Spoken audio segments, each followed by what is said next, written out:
everybody. It's Wednesday and it's Snipes and Stripes right here on nofilter.net. I am so excited because Santa Claus is joining the show. Our New York Rangers Santa Claus hat by Tim Peel. What's going on, buddy? You're obviously feeling very festive. I am. Best time of year, brother. And I wore this hat in honor of our esteemed guest today, Bam Barnaby. So I can't wait we got a lot to talk about Hey, with by the you. way, how cool is it? But like we've had some really good guests and We guys that has given us great stories and great people to talk to. And then we get Barney.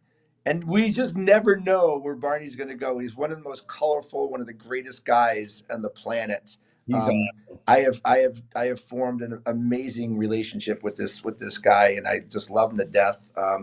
First of all, let's thanks Whiskey in the Wild, the best chocolate orange whiskey of all time. Go to whiskeyinthewild.com to get the best whiskey you will ever have, guaranteed. To bet online, we appreciate all the support that you give us. If you like making money, you like gambling, want the best chance to win, bet online. It's the best place to go.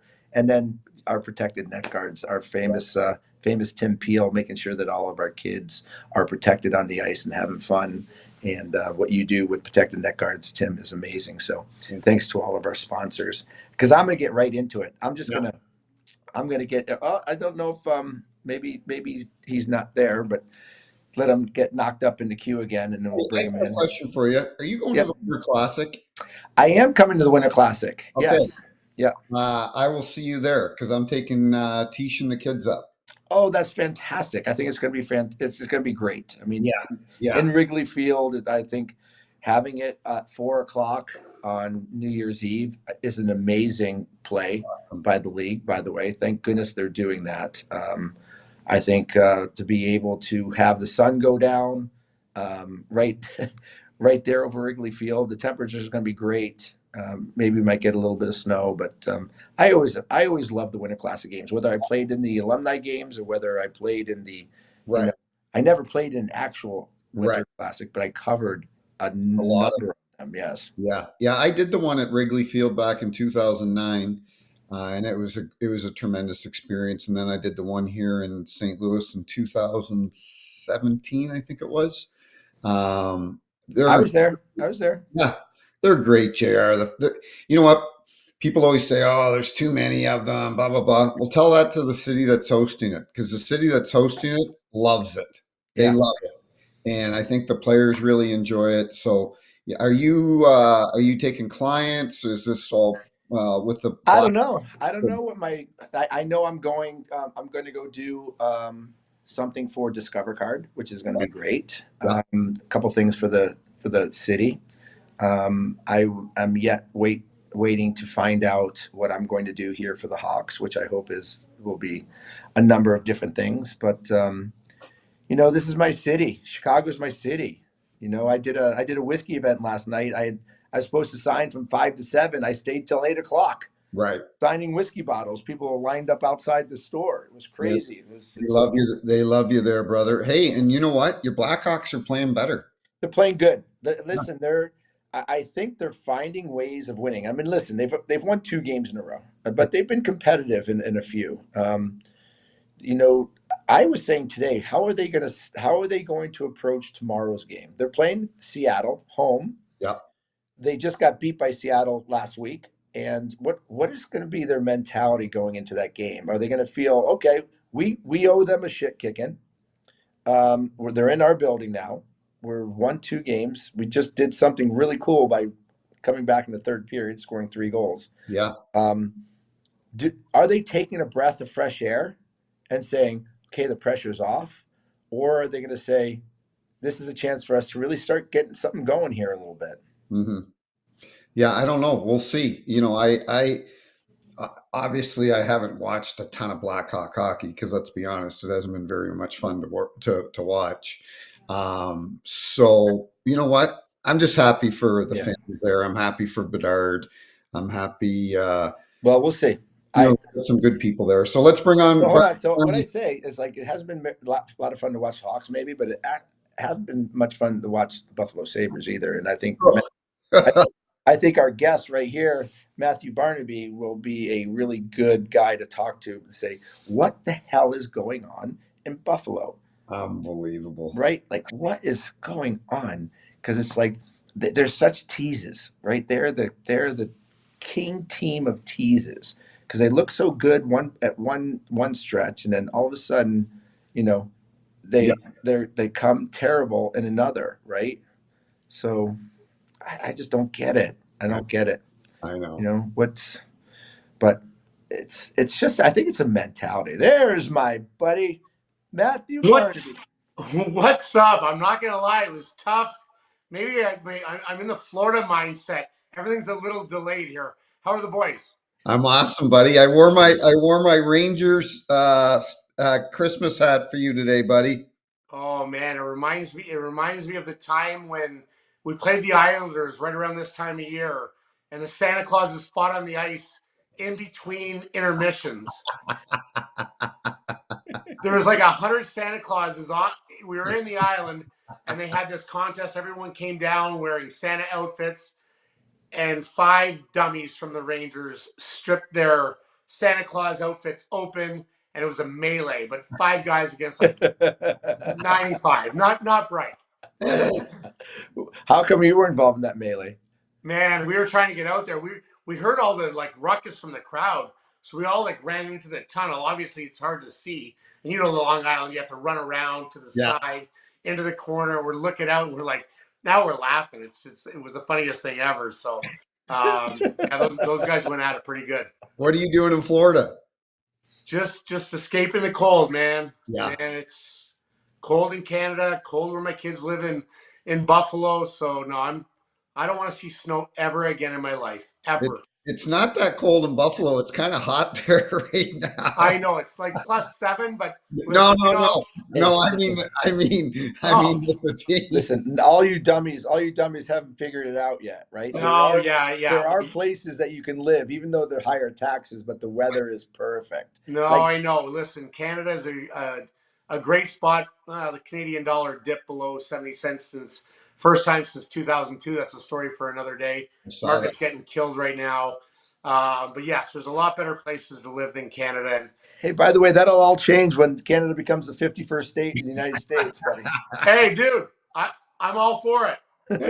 Hey, I'm all for it. We have an idiot for a prime minister. I'm all for it. They're Yes, all you do. they're all bailing on him yesterday. Oh yeah, Good. They all should bail on him. Every yeah. single Canadian should bail on him, just like every single American is bailing on Joe Biden, which is amazing. Jr. How was the? Oh yeah, Biden. Bye bye. Go to sleep. Yeah. How was the golf thing? The golf was actually a lot of fun. I mean, it was probably so. Just so everybody understands, it was we had the first pro, the pro amateur tournament down in Florida. It was probably the best run tournament I've ever seen. We had a locker room for the NHL team that rivals any NHL locker room that I've ever been in. The ability to go in and all the lights in your stalls, our names are all lit up. We had a bartender with a bartender in a bar from 8 in the morning to 11 at night. We had a cigar lounge. We had a television lounge. It was like one of the most incredible locker rooms I've ever seen. The Pro Cup was spectacular. Unfortunately, the hockey players didn't play as well as we should have. We placed third. Baseball won it. But again, hockey players showed we have more fun than anybody else because we closed our locker room every single night. So it was either on the golf course or in the locker room, and there was nothing else. So Doesn't surprise me. no, it does not. But we had a great time. I think Maisie, our friend Maisie, had more fun there than he's ever had in his life, and was sad to leave. But it was great. It was great. Was Mulder playing in that? Yeah, Mulder played. Yeah, they had a baseball team, had a bomb of a team. Yeah, And I got to say, we ran into some buzzsaws. We played a guy named Fred McCrary from the NFL. I've never even heard of the guy, right? I've never even heard of the guy. But holy shit, did this guy make putts? He shot like 1 under or even par in his own ball, and one putted 7 to 9 holes in our match. You can't beat that, you know. It was impressive. It was it was a great. It was Cimarron, right? It was at Innisbrook in Tampa. Oh, Yeah, that's yeah, Innisbrook in Tampa. They did a great job. It was really spectacular. But awesome. next year you got to come. Get your golf game in line and come with us next year, okay, Got to Barney? get a little better. Got to get a Yeah. little better. So Barney, what team are you following right now? So what team? I know you play for a lot of teams. I know you do a lot of television. You have podcasts. You do all this stuff. But what's the one team? And I know we've talked about Buffalo. If there's not a team that is more frustrating in all of sports, if definitely hockey, that's more frustrating than Buffalo. Maybe that's where you go. But what team? What team do you follow the most? I'd say it's the Eastern Conference just because that's the coast that I'm on for the most part. So I follow Ottawa, and I always love. Who's your favorite team? I don't have a favorite team, Mhm. but I like seeing guys that are coaches or GMs that I played with that I liked do well. I think we're all that way. We want our peers and friends that we like to have success in whatever they're doing, making money, their teams Yeah, having success. I like yeah, Ottawa to do well because the bars, the restaurants, people are making more money, people are more vibrant. I like to see the Buffalo Bills do well in football because I like Buffalo people. I have a lot of people that own bars and restaurants and making money. And Buffalo, it's been 13 years since the Sabres have made the playoffs. I want them to do well. Everyone's like, "Oh, you're always fucking harping on the Buffalo Sabres and you're jealous." I'm like, they don't pay me anything. I haven't done anything with the Buffalo Sabres in 13 years. I like Terry Pagula. He's nice. I want them to do well. Yeah. But I'm like you what, guys, I'm going to be very honest and I'm going to be very forthright in my assessment of how they do business, how they play. And when you haven't made the playoffs, I'm a New York Jets fan. We haven't made the playoffs for 14 fucking years. The GM is gone, the coach is gone, defensive coordinator probably will be gone, and everyone's harping on the owner. Why? It's the exact same thing that the Buffalo Sabres are going through, and it pains me. yeah. What do you think the main? I mean, obviously there are a lot of issues, but what there's got to be a main issue. Well, the main issue is the ownership, right? Like if we're going to go back to it, you don't go. It's going to be 14 years. Everyone's like, oh, you're so negative. Like they're out of the playoffs. It's we're barely we're into December. I'm like, they got no fucking chance of making the playoffs. No Zero. chance.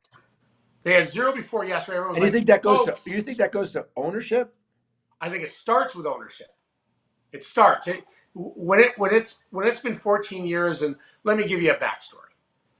Let's go back 11 years ago, 12 years ago, up to about, let's say, 7 years ago. Kim Pagula, and she's had medical issues that I'm like Kim Pagula, I like Terry Pagula.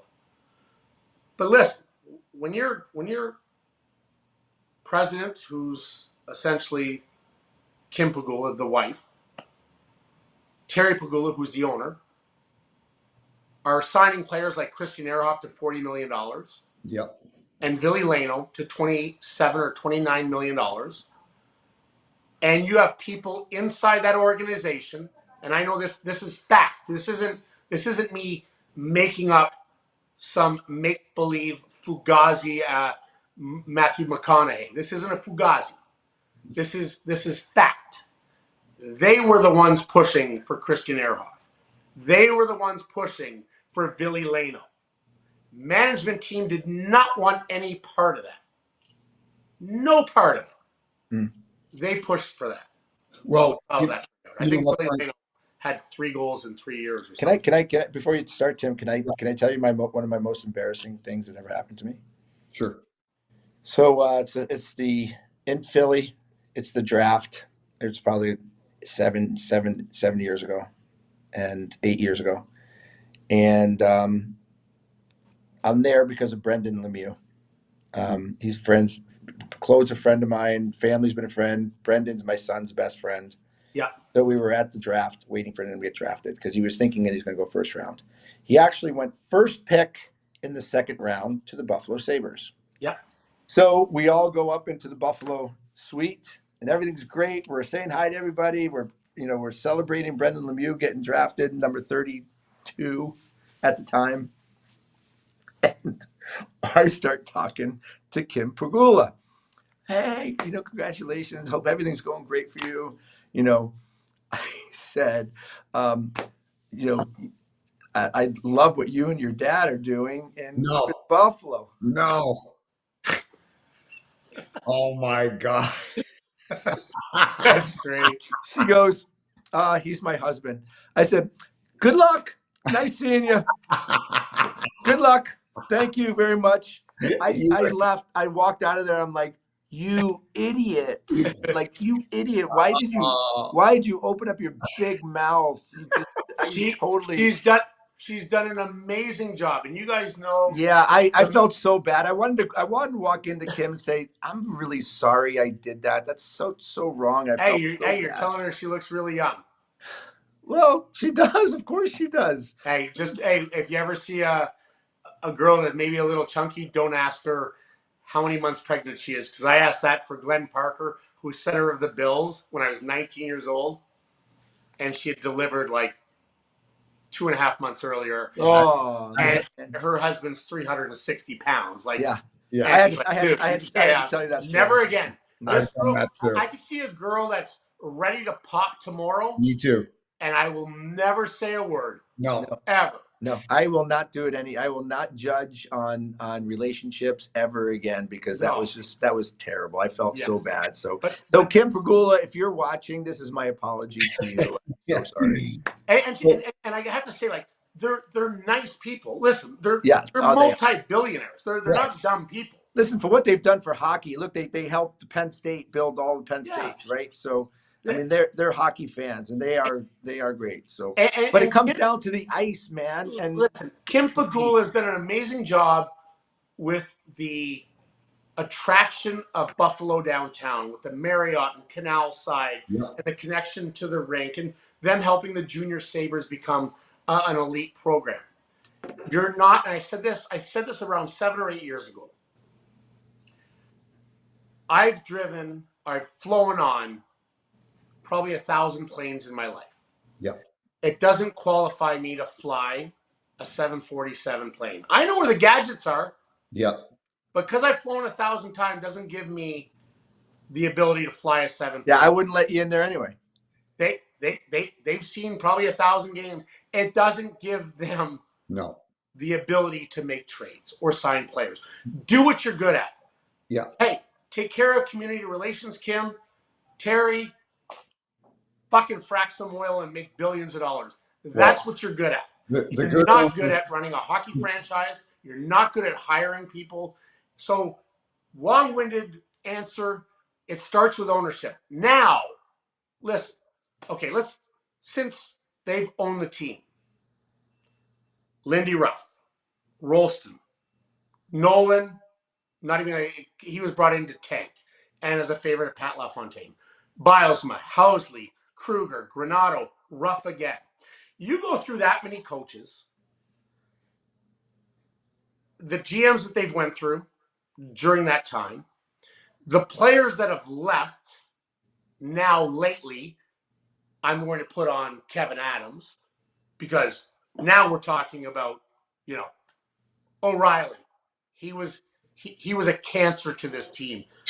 Disgusting what he's bringing. Oh yeah, Stanley Cup champion, Conn Smythe winner. Yeah. Just Sam Reinhart. I want out. yeah. Yeah, Stanley Cup champion, almost 60 goals. Jack Eichel. Okay, we don't want to do this surgery for you. You're going to do it this way. The whole fiasco that went down with Jack Eichel, second overall pick, a star in the league. Trade him to Vegas. Stanley Cup champion. So the definition of insanity is doing the same thing over and over and over again, expecting a different result. All these guys want out. Yeah. Everyone wants out because everyone knows. Listen, we know Pat LaFontaine. Pat LaFontaine is a great guy. Thank God he got out when he did. Because there was no control. He had just a position. But he saw what was happening. This is what I see, Barney, is when you look at the other GMs around the league, very successful experience. I'm not saying that a rookie GM can't come in and do the job, but the last two GMs they've had, Jason Botterill, not a sexy pick to me at the time, Kevin Adams, and this isn't a personality. This isn't shitting on. This is, listen, it's talking about somebody being qualified. Kevin Adams was running the hockey program, as you know, at the Harbor Center there. Yeah. and had befriended the Pagulas because of the hockey program. And all of a sudden, he gets promoted from running this hockey program at the Harbor Center to being the GM of the Buffalo Sabres. And I'm sorry, it's fucking wild, is what it is. You can't have billionaire owners bringing in, I'm going to say the word, bringing in weak GMs that they can control. They're not going to control a Doug Armstrong here in St. Louis. They're not going to control a Jim Rutherford. They're not going to control a lot of other guys in this league. And that's the problem. And it is a shit show right now, because you saw it the other day, his whole Kevin Adams about, he was blaming the people, them not being able to get players because we don't have palm trees and so on. Like their franchise right now is in a fucking mess. It is a disaster right now. It's the worst it's been in the last 14 years. It is. It's the worst, because now guys are going to start asking out again. Yeah, they are. And Tage Thompson is a great player. Great player. Alex Tuck is a good player. They have Dahlin's a very good player. Are guys like Owen Power overpaid? Yeah. Now, the one caveat in the whole thing, and Lindy Ruff, I didn't get along with him. We bashed heads, but mostly my fault, because I was probably a little hurt that they got rid of Ted Nolan and unfairly, unjust, whatever. It was a business. Yeah. But I was young at the time. I loved Teddy Nolan, and I didn't give him a chance. He's a good coach. Now, it's a lot easier. I'm going to bring it back to football again. I'm a New York Jets fan. We haven't had a true quarterback in 30 years. Okay? Haven't had a quarterback in 30 years. A true number one quarterback, where we haven't made the playoffs in 14 years. He had Dominic Hasek, who I believe is the best goaltender of all time, for a long time. Covered up a lot of inabilities to defend, but he was that good. Then he had Ryan Miller, or the Buffalo Sabres had Ryan Miller. Now, you haven't had that in 14 years. You haven't had these guys.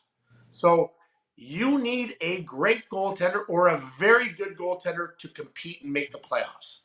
Or you better be very, very, very good defensively. In the last 11 games, they've been awful. And I could throw the New York Rangers in, because I've watched a bunch of their games. They are putrid in their own zone, and especially close to the blue lines. Getting pucks in, getting pucks out. They're putrid, which you turn a puck over at a blue line, it's going back the other way really quickly, especially when you're like 5-10 feet inside your own zone. So all those things are a culmination. And Kevin Adams has to shoulder a lot of blame. To blame it on palm trees and this and that, come on. We've had teams in the West Coast for a long time. Yeah. We've had teams in Florida for a long time.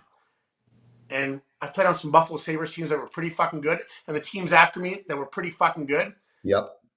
Making an environment. The difference is ownership. Yeah, the problem is they don't create the environment within their locker room. No. And you know what? Listen, I'm not shouldering the blame from any of the players either. Goaltending hasn't been good enough, and leaders obviously aren't big enough of personality. So this is what I think. There comes a time, and I think and I learned this from talking to Rick Tocchet about the Arizona Coyotes at the time. Obviously now they're in Utah, and I hope that mentality changes in the locker room. But there comes a time in a team where they accept losing, right? Accepting losing is very, very hard to change a dynamic, because it becomes a cancer. When you accept losing, and when it's okay to leave and still feel the same way, go through your day the same way, have the same attitude that you have, that if you won, if you lost, you're in trouble. So it's an unbelievable point, because we've played on teams where you don't, and you've played on teams probably where they did. And when I was in Buffalo, if we lost 3 games in a row, it's hell. Sure, Maisie might fight in the room. Like, it's hell. Isn't it hell? And you're still your boys. You're still Curtis Brown, who's one of my favorite guys I've ever played with. And one of the most God-fearing, greatest people in the world. He's a born-again Christian. He was my roommate for 10 years. I love the guy. Complete polar opposite of me. Yeah.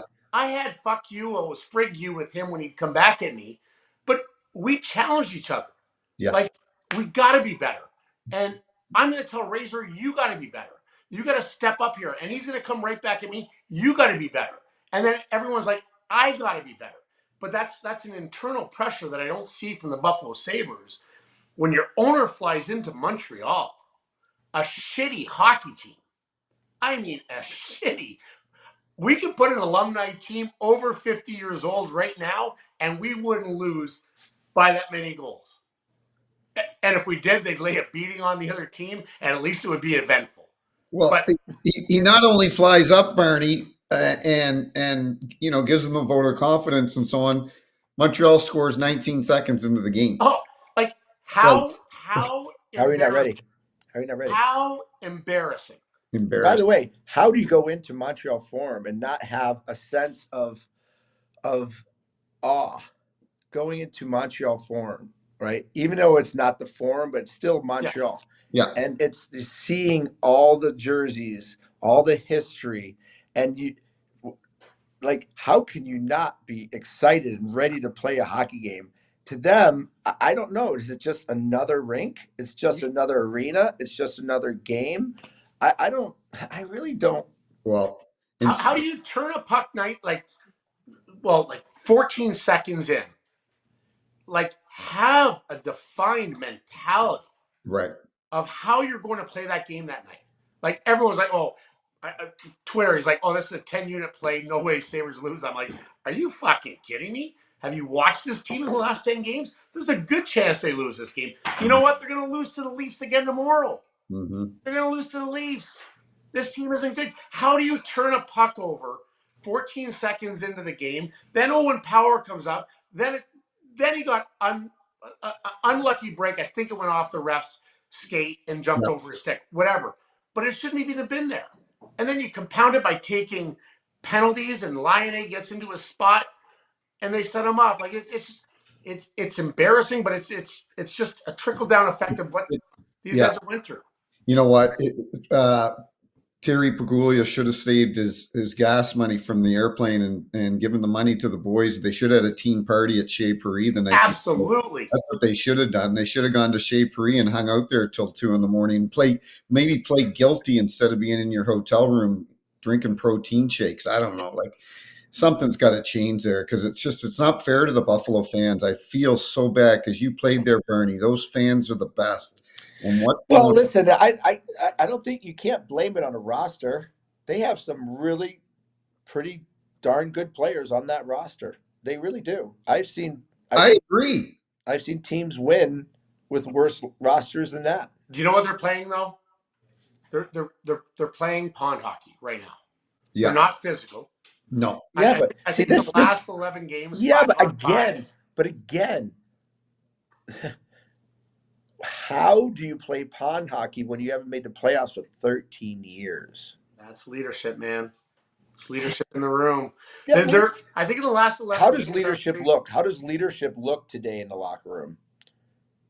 How does it look? Honestly, it's been so long that I've been in there, but it's not what I'm seeing. Like, I'd be challenged. Like, I'd be coming like, oh, I'm embarrassed. No, I'm fucking mad. Yeah. Fucking call yourself out. Call guys out. Has their goaltending been great? No. I think their average is like 890 save percentage, but still. Last 11 games during this losing streak, they're first in danger zones, danger chances 4. And they are number 1 in danger chances against. That's pond hockey. Yep. And they're not good enough. They're not good enough to play pond hockey. No. They aren't the Red Wings of the 90s. And they're not good enough. They're not good enough to not be prepared to start at 7:00. No. Well, listen, the other team that we want to talk about, the 2 teams in New York State. I'm going to give you my theory, and then I want you to tell me what you think, Barney, of what's going on with the Rangers. So I don't blame Laviolette. It's not the coaching. It's not the goaltending. I think it's the way that Chris Drury, he let Barclay Goodrow go, put him on waivers. Guy was really well respected within that dressing room. the way they dealt with Trouba, I think, was atrocious. It was embarrassing for that organization. Wow, did you see Truba's rant on Oh Chris? yeah. Dude, they treated him like shit. You're the captain of the New York Rangers, and you either take the trade or we're gonna send you to the minors, put you on waivers. Yeah. Like, and I'm telling you, that has resonated through that dressing room right now. And I don't think they want to play for anybody right now. And I don't know what they're gonna do. Well, that'll be part of the next CBA for sure. You know, a no movement clause, no trade clause. Their way around it is putting a guy on waivers. It's Right. done before. Right. We've seen it. It's certainly going. When you do that to your captain, like, and Trouba, whether he's worth the money or not, he plays fucking hard. Yeah, he does. He plays hard. By the way, he plays it properly. Plays hard, plays fair. He answers the bell. He answered the bell. He got his ass kicked a couple weeks ago because he laid out the kid in Montreal, and then the first game back against Montreal, Jack. laid an absolute beating on him. Yeah. But he showed up. Yeah. And why? Because he stood up and he That's answered the bell for his teammates, for himself, so no one else had to do it. And you got to appreciate that. The way they fucking handle that. Listen, James Dolan for the Rangers. I mean, you talk about a fucking wingnut. Yeah, he is. And bringing in Sean Avery to maybe Sean Avery's not going to be the GM. I was going to ask you about that. Sean Avery's not going to be the fucking GM of the New York Rangers. You want to talk about a guy that wants to fly a 747 and he's on a fucking tricycle? That's Sean Avery.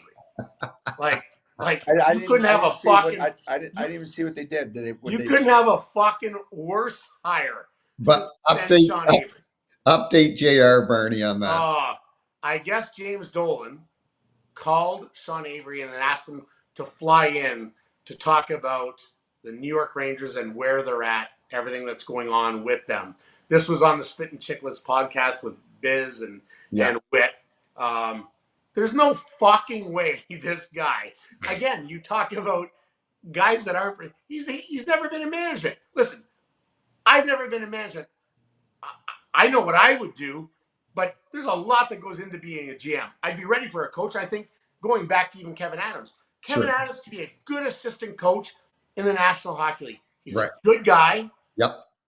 He was an okay player. Yep. And he worked hard. Yep. He was honest. But he's an assistant coach in the National Hockey League. He's not a fucking GM. Sean Avery would be a good assistant coach but he wouldn't accept that because he'd treat people like shit because he's a piece of shit. But besides that, what qualifications does he have with cap management, draft?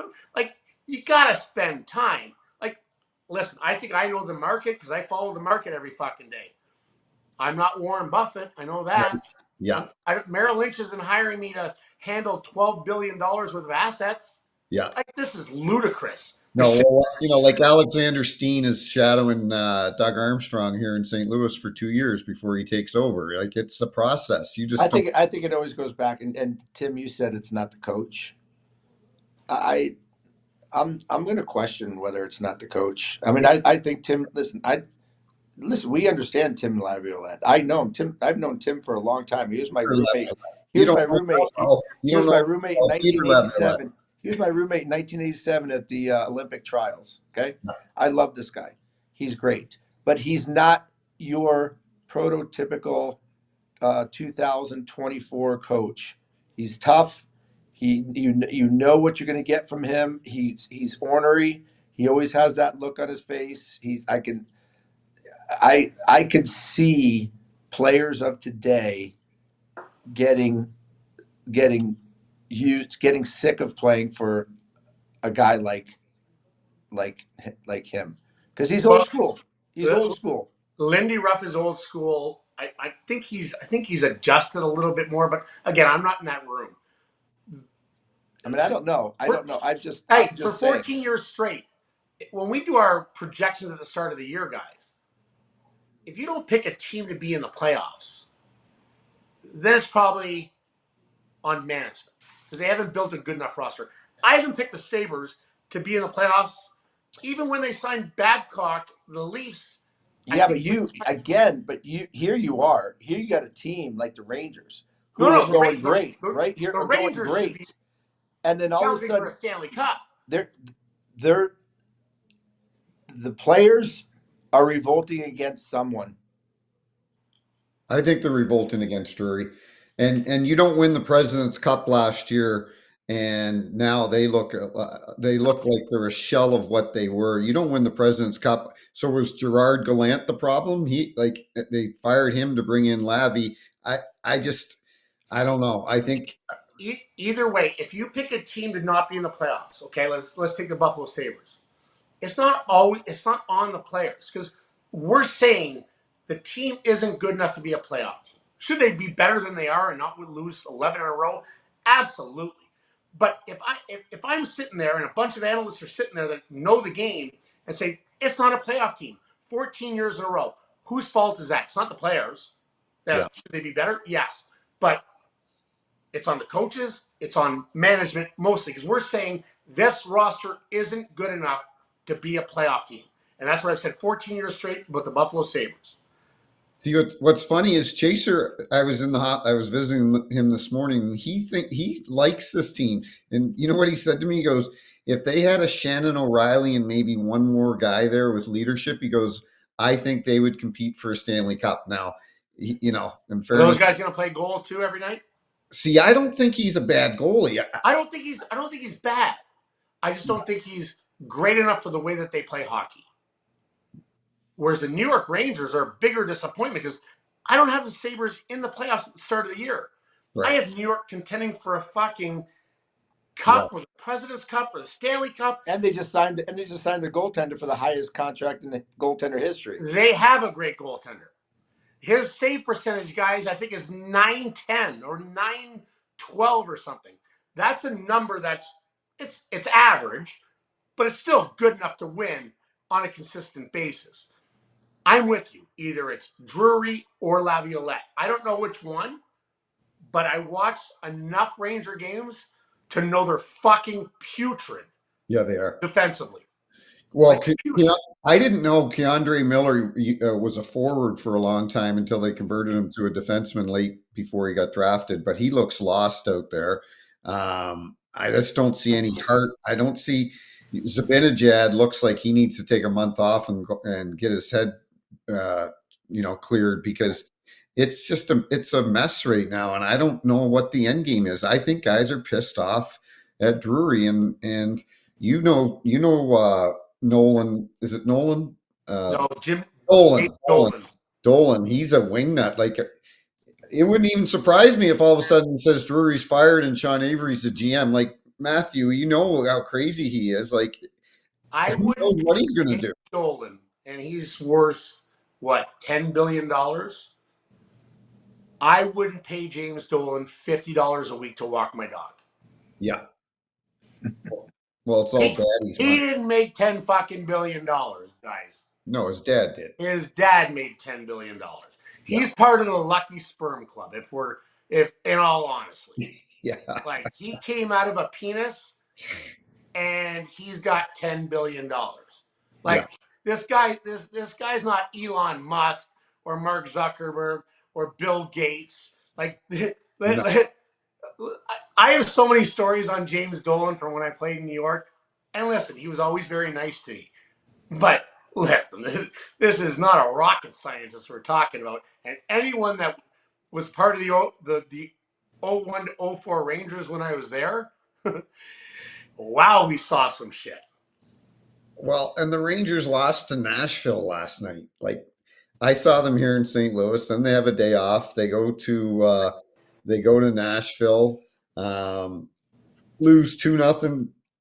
We'll get into Nashville here in a bit because I can't understand what's going on there either. But I watched some of that game last night, and they're just playing disinterested. There's no like, okay, when's this game over? Let's get back on the plane and get back. That's what I'm seeing when I see the Rangers. That's a great point you just said. It almost seems like hockey is an inconvenience. Right. 3 hours for some of these guys in the course of their life, right? It's an inconvenience. to be at the rink playing in a game for 2.5 hours when that's where they make all their money. Yeah, when you're Because making like, yeah, because you talk about Buffalo last night or the other night going into Montreal and making that mistake 14 seconds in the game. That's a team who literally, when they wake up in the morning, they don't think about the game. When they go to sleep, they don't think about the game. When they're going to the rink in the bus, they're not thinking about the game. They put their skates on, they tape their stick, and they go on the ice without any visualization whatsoever, without understanding how hard it's going to be or how much work has to go in, or thinking about who is the guy that's coming after me or who I have to go after, or the situation if I get the puck. There's no preparation mentally going into that game. So as soon as that puck drops and everything happens so quick, it's like, oh God, Yeah. they're not ready. And Yeah. I think that happens every single game with so many players today, which is why we don't see like hockey like we used to. We see passes from behind the net that get thrown up the boards all the way up to the far blue line. They chip it in and let's go chase it and hope we get a little bit of offensive zone time. There's no technical thought process behind everything, or at least it's really frustrating. It's really, really frustrating. And for me, again, we go into what happens in the locker rooms, boys? Like, that's that's the thing of like we were both very emotional players. Obviously, you're a Hall of Famer. Congrats again. I remember sending you a text. yeah, So thank you, buddy. I love you. Thank finally you. came. I've been a proponent of you getting in for so long, as you know, and we've gotten to know each other since I'd say the last 10 years. Yeah, Love you, buddy. I'm so proud of you. thank you. I But love we're emotional players. Mhm. Like when you've lost 11 in a row, where's the fucking emotion, Yeah, man? and there are guys in there. Like, listen, I mean, there are the Connor McDavids, there are Hey, the McKinnons, there are yeah, the, um, Br- there Brady, are Brady Kachuk wouldn't be standing for this right now. no Brady. no, Hey, by the no. way, there's rumors of Brady Kachuk is at his wits' ends, and rumors of him getting traded to Rangers. That who knows? Maybe he's sparking. I mean, I don't know. Is it I time that the Rangers make a deal wants for? to win. He Yeah, wants to win, and they're playing much better now. Yeah, they are. Mark's playing well. This is a different team. Everyone asked me at the start of the year: Sabres, Detroit, or Ottawa. Ottawa will be the playoff team if it's between those three. Yeah, And Brady's a big part of that. 100%. But now they have a goaltender that can stop a fucking puck. Exactly. Exactly. They have a goalie that can stop Buffalo a puck. Buffalo used to have that yeah. goaltender. It's a great point too, because when you do have that mentality in the locker room, like, and I've said this before, I think Buffalo goes into a game hoping they're going to win, and instead of knowing they're going to win, they go in hope, right? Yeah, And hope is, yeah, I mean, hope is a good thing, but not when you want to win. yeah. And they're so fragile, right? Because when you have accepted losing, if one little thing goes wrong, it's like dominoes. Everything falls apart. There's no mental capacity to overcome a bad play, like a bad goal. Yeah. Okay, you're talking about a goaltender who can save a team or can win a game by themselves or makes that big save when they need it. That gives the confidence. The team plays better or different in front of them. The When you have a goaltender like Buffalo has, that you're waiting on pins and needles. You're on the bench. You're like, and all of a sudden the buck, you have a softie go in, and all of a sudden everybody on the bench goes, "Here we go again." Yeah. It's But like you have your top six. The top six is always going to be the same, whether it's the '80s, the '90s, the 2000s. Like your top six guys are your star players. They're the best players on the team. But there's no defined role in the third and fourth line of the Sabres. Like when you look at them, if we talk about just the Sabres in they're general, interchangeable. but it doesn't. They change like 5 out of 6 guys there. They're all just, By the way, they're everybody all young says. kids. By the way, sometimes they're interchangeable to where I had this conversation with Rivet and Peters at one Yeah. point, and they're like, just like they were talking about Cousins, and they're talking about power and how brutal that they've been. Um, I just said, sit them in the rafters, send them down. They're like, no, you can't do that. And for me, it's not about money. Yeah. It's about creating a mentality. Bring a young kid up, right? Someone's He hungry. he might not be as talented, but you might see more hunger. you might see a different player. You might see a player that's harder to play against that Owen Power might watch or Cousins might watch, right? And say, whoa, I gotta get going. Power was bad last night. Yeah. Eh. Well, and they let a guy like Evan Rodriguez go too. I always liked that kid. He went on to win a Stanley Cup. Hard. Yep. Hey, listen, before we talk about any more hockey, a funny story. So I'm visiting Chaser this morning, like I said, and he's like, hey, I see you got Bernie coming on today. Can you, because, listen, Chaser is great at telling stories, but sometimes I don't know He's the best. So can you tell me the Stu Grimson story? Oh, fuck. He told me and I was buckled over laughing. Oh, my God. No, this one's. I haven't heard it, so I'm excited. Oh, man. Okay, I'm going to try to keep it as short as I can for you guys. My rookie year, I've probably played 20 games, and it's in Old Hartford. Yeah. I'm with Buffalo, obviously, and I'm doing an interview with Fox. Guys talking. Now, I don't know any of this is happening, okay? Yeah. I'm doing an interview with Fox, whatever. I'm going to try to do it just so I don't ruin the story. I'm doing the interview before the game, before the warm-up, whatever. I get out to warm up, and Stu Grimson is fucking standing at the red line. I've never met Stu Grimson. I've never played against Stu Grimson. I just came up from the American League. Like, I don't even know if I played in the American. I probably just came up from junior because I went to the NHL before I got sent down to the American League. And he's fucking kicking it like a fucking bull, just on the plates.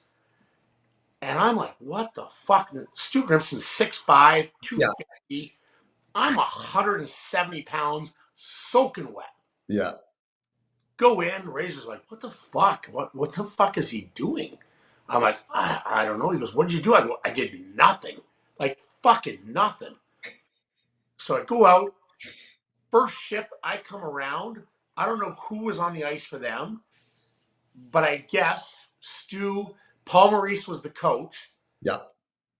Young guy, right? Like 29 years old. But Stu grabs whoever it was, and he jumps over and he starts chasing me around the ice. I'm like, fuck off. Like, who the fuck I'm not fighting you. Yeah. Like, no chance. I want to play. Whatever. Second shift, same thing. This went on all game long. I don't know if we're up or they're up, whatever, at the end of the game. I'm on the last shift of the game. And I got the puck, okay? And he comes right at me. I just dumped the puck in the corner. Someone was up by a few goals, and I just got away, and he's chasing me around. So I'm like, what the fuck? That's my first year. Yeah. Okay? Well, take this times. He played on the West Coast. In Chicago, we didn't play against each other a lot. I end up fighting him when I'm in LA and he's in Pittsburgh, and he lays a beating on. Okay? Again, he's chasing me around for 10 years. I fight him, but I'm like, I'm not fighting Stu. Like, I want to play, whatever. Or I'm going to fight him on my terms. Fast forward 10 years. I'm working at Sirius XM on the radio, hosting my show with Steve Coolius. My producer's in my ear. Got a caller on line 5. Hello, caller. He's like, hey, Barney, this is the Grim Reaper, Stu Grimson. I'm like, hey. I've still never met Stu Grimson. And he's like, I have to apologize for you. Yeah. I'm like, why? He's like, well, you remember that first year that I chased you around and looked at you in warm up and was like telling you I'm gonna fucking kill you? And I'm like, yeah, I still can't sleep, Stu.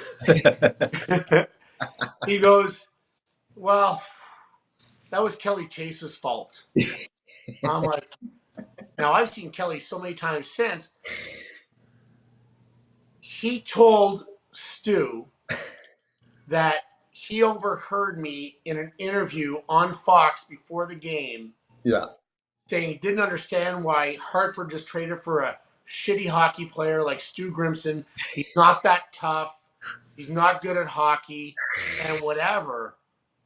And I'm like, Stu, I never said any of that. He goes, oh, I know. Stu, finally came clear. He forgot to tell me after, and he went on forever. Like, forever. Now I love Stu. I do events with Stu, and it's funny because this went on for, God, 25 years. Yeah. 25 fucking years. A guy named the Grim Reaper has wanted to kill me. Wrong guy went after you. Leave No, it to. no reason after. So now I do events with him, and just like JR, who we had our battles and we had fun, and I respect the shit out of Stu Grimson and what he had to do. So now I do like an event in Philly or Moncton or Chicago, whatever it may be, and he'd be like, "Hey Barney, I see you're on the lineup. Just want you to know I love you, and how are your kids?" And then at the end of the event, he's like, he calls me Sweet Barnes. He's like, "You're so sweet." He's like, "Bye, Sweet Barnes. Have a Merry Christmas. I love you." I'm like, this is not, first of all, the fucking Stu Grimson I knew, and second of all, I hate Kelly Chase. I fucking hate him. They was telling me, and I was buckled over. Oh, what a shit disturber, Kelly. Kelly's always been a shit disturber. Oh my Leave God. it to him, right? And he said Chaser knew, somebody else in the team knew. And Chaser says, I'm laughing on the bench and somebody else is laughing with me. And Maurice is like, can you guys tell me what the fuck is so Yeah, funny? exactly. Can you guys tell me? Can you guys let me in on the joke? And Stu's going over the bench every time Bernie's coming Every out. time, just trying to fucking get at me. I love it. That's fantastic. I knew I was in trouble when we fought, when I punched him right in the face and he didn't budge. Stu? Yeah, and then our coach tried to like interchange me, and they sent Yager on to like take my spot so I didn't have to fight him. There's 18,000 people. I'm like, all right, this is the time. I'm like, go back. He's like, no, Barney, I come on. I'm like, no, I'm gonna fight him. Yeah, go to YouTube. It's not a good one. He's pretty tough. Yeah, I played with Stu in Chicago, and he hated fighting. He hated fighting, and every time something happened to me in a game, he would put his head down, and because he knew Keenan was coming to him, putting his hand on his shoulder and and he'd be like, okay. And he'd go out and he'd say, we're going to fight now. And the guy goes, I'm not fighting you. And Stu goes, I'm sorry, but you have to fight. And Stu would fill him in. And then they'd go to the bench and Stu would go, hey, buddy, are you okay? I'm really sorry about that, man. I'm really sorry. Getting to know him is like getting to know you. Great human, obviously very tough, articulate, smart, thoughtful. Oh, so smart. And by the way, one of the best guys on television that there is. He's great. If you ask me. Oh, like yeah, he's super intelligent. Yes. Speaking of super intelligent, who's the best? Who is the best player you ever played with? It's got to be Mario. Yeah, amazing, right? Yeah. Mario. Even though I played with him after 2.5 years, listen, he scored I think 4 points when he came back after 2.5 years of Hodgkins and his back problems and all that. I've been fortunate to play with so many Hall of Famers, and go to Dominic Hasek, who I think is the best goaltender of all time. And I've told you guys before, fucking hate the guy. Piece of shit person, but unbelievable goalie, best of all time. LaFontaine was unbelievable. Another guy that should be in the Hall of Fame is Alexander McGillney. He should be in the Hall. Great person, great player. Then I went, to so many different spots. Marty St. Louis was a great player. Yager played on a line with Messier. Brian Leach, so underrated for people that weren't into Leachy is one of the best. Sakic, Forsberg, Correa, Solani. That's the best generation of all time. That's unbelievable, eh? I've been very fortunate to play with a lot, and it's funny. Like all great leaders in their own right. Everyone's different. Some people are. Like you take like a Joe Sakic, right? Great leader, doesn't say a lot. Class. A great leader, doesn't say a lot. Class. Time to be said. Patty LaFontaine's the exact same way, and not everyone's a raw guy like me and JR. Everyone leads by their own different way. But I've been so fortunate to play with so many great players that I love on and off the ice, and Mario to me is the best hockey player of all time until Connor McDavid came along, and that's just the evolution of the game. Mario's unbelievable, man. Did you ever see a time where that we would actually see maybe Wayne Gretzky's goal mark being eclipsed? No. I mean, this is pretty unbelievable, and I don't mean to take another question from you, but we only have a couple minutes left. It's kind of hard not seeing Ovechkin in the game right now. I don't know about you guys, but it's grueling. But listen, what Ovi's done, I don't have Ovi as a top 10 player of all time, and I don't really like doing I agree with you, buddy. I agree with you 100%. I wouldn't even put it maybe in the top 20. Yeah, like he scores his goals on the power play one time. They're all the same. I get it. Listen, what he's done is amazing. But he's the best goal scorer I've ever seen. Yeah, him, Mike Bossy, like again, different generations. But yeah, the shit he has done is incredible. The best part about that whole thing, and this is nothing against Gretz in saying Mario is the best player I've ever seen. I think Gretz has said it in the past. You look at his numbers and 2,800 points plus, he wasn't even considered a goal scorer. Right. That's the crazy thing. Right. But yes, I never thought I'd see it done. Kudos to Alexander Ovechkin. Amazing. He's going to beat it. They're going to roll him out in a wheelchair, but we never thought we'd have this conversation this year. I know. The start he had. Well, and you know what's impressive about him too, and you guys both know this, is that other than this injury, he's been very durable over his career. And he doesn't play it. He doesn't play in the perimeter. He's in there in the forecheck. He throws his weight around. Absolutely. And he's been durable. So, hey, a couple last things, or one last thing for me. I've got to see Celebrini play here in St. Louis the other day. I saw another goal he scored against Hellebuck last night. This kid's the real deal. Like, he's impressive, Barney. Yeah, I watched him last year, and he's a little bit got some old school in him. Yeah. Great, wicked shot, but he's skilled. He's got some old school in him. Great passer. He's the rookie of the year. I don't think in the end it's going to even be close. I think he separates himself. He gets big minutes on a shitty team. Yep. But he's a difference maker. He's one of those guys that can change an organization. I watched him a lot last year in college. He's the fucking real deal, man. Well, you know who the real deal is? You, buddy. You are. I love you, Barney. And I love you, buddy. Listen, you kissed me after a little fight in the National Hockey League during a game. You can kiss me anytime you want, buddy. Hey, 2024 now, it's the cool thing to do. Yeah, it is a cool thing to do. And by the way, just like Seinfeld said it, there's nothing wrong with it. There's nothing wrong with it. And Barney, thanks for joining us, buddy. Hey, I love you guys. Have a great Christmas, pal. You as well. And call me when you're in Chicago or West Coast, buddy. I love you. I will. Take care of all the kids. See you guys. Cheers. See you, Barney. Buddy. Take care. Well, buddy, that's it for 2024. We'll miss next week. It's obviously Christmas Day. Yep. We should try to get together in Chicago. Well, we will see each other in Chicago. Yeah, we'll see you at the Winter Classic. We'll see you out here during the Winter Classic. It's going to be a great game. Blues versus Blackhawks right here at Wrigley Field. It's going to be amazing.